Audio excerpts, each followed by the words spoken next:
Hi friends, இன்றைக்கி நம்ம பார்க்க போகிறது கர்ப்ப காலத்தில் உடல் எடை ஏன் அதிகரிக்கணும், எந்த மாதத்தில் அதிகரிக்கணும், எவ்வளவு அப்படின்றத தெரிஞ்சுக்கிட்டால் உங்களுக்கு ரொம்ப நல்லது. அதை பற்றி நம்ம இந்த வீடியோவில் பார்க்கலாம்.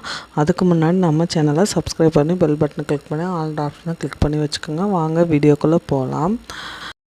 உடல் ஆரோக்கியத்தில் அதிகம் கவனம் செலுத்தக்கூடிய இளம்பெண் நம்ம கன்சீவ் ஆகிறதுக்கு முன்னாடி டயட் நிறையா இருப்பாங்க. அதே மாதிரிக்கு கன்சீவ் ஆன பின்னாடியும் சில பேர் டயட்லேயே இருப்பாங்க. உடல் எடை இன்க்ரீஸ் ஆயிரும் அப்படின்றத நினச்சிக்கிட்டு ஃபுட்டை தவிர்ப்பாங்க. ஆனால் கர்ப்ப காலத்தில் உடல் எடை அதிகரிச்சே ஆகணும். எவ்வளோ கிலோ வரைக்கும் அதிகரிக்கலாம் அப்படின்றத டாக்டர்கிட்ட கன்சல்ட் பண்ணி தெரிஞ்சுக்கணும். ஒரு பெண் கன்சீவ் ஆனதுமே உங்கள் குழந்தைக்குமே சேர்த்து நீங்கள் ஆரோக்கியமாக சாப்பிடணும். இருவருக்கும் சேர்த்து தேவையான ஊட்டச்சத்து நிறைந்த உணவுகளை எடுத்துக்கணும். இதனால் வழக்கத்தை விட பெண்கள் உணவு விஷயத்தில் அதிக கவனம் செலுத்தி எடுத்துக்கணும்.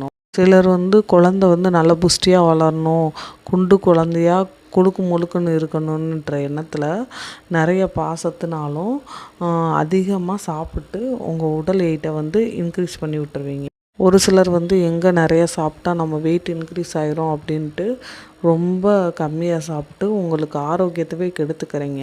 இது ரெண்டுமே ரொம்ப தவறானதுன்ட்டு டாக்டர் சொல்கிறாங்க. ஒரு பெண் கன்சீவ் ஆகிறதுக்கு முன்னாடி எவ்வளோ வெயிட் இருக்கா அப்படின்றத கவனிக்கணும்.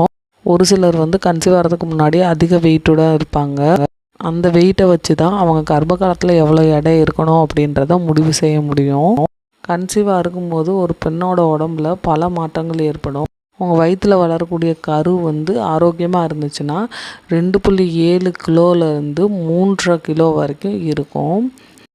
இதுலேயே இந்தியாவில் பிறக்கக்கூடிய குழந்தையோட வெயிட் 2.1 கிலோ வரைக்கும் இருந்தால் கூட ஆரோக்கியமானது தான். உங்களோட நஞ்சு, பனிக்குடம், அதில் இருக்கக்கூடிய நீர் இதெல்லாம் கணக்கில் வச்சா 4லேருந்து 4.5 கிலோ வரைக்கும் இருக்கும். உங்களோட நஞ்சு பையும் உங்களோட கர்ப்பப்பை சுவர் எல்லாமே வெயிட் இன்க்ரீஸ் ஆகும். கர்ப்பிணி பெண்கள் பொதுவாகவே இந்த காலத்தில் 2 கிலோ வரைக்கும் வெயிட் இன்க்ரீஸ் பண்ணும். இதெல்லாம் சேர்த்து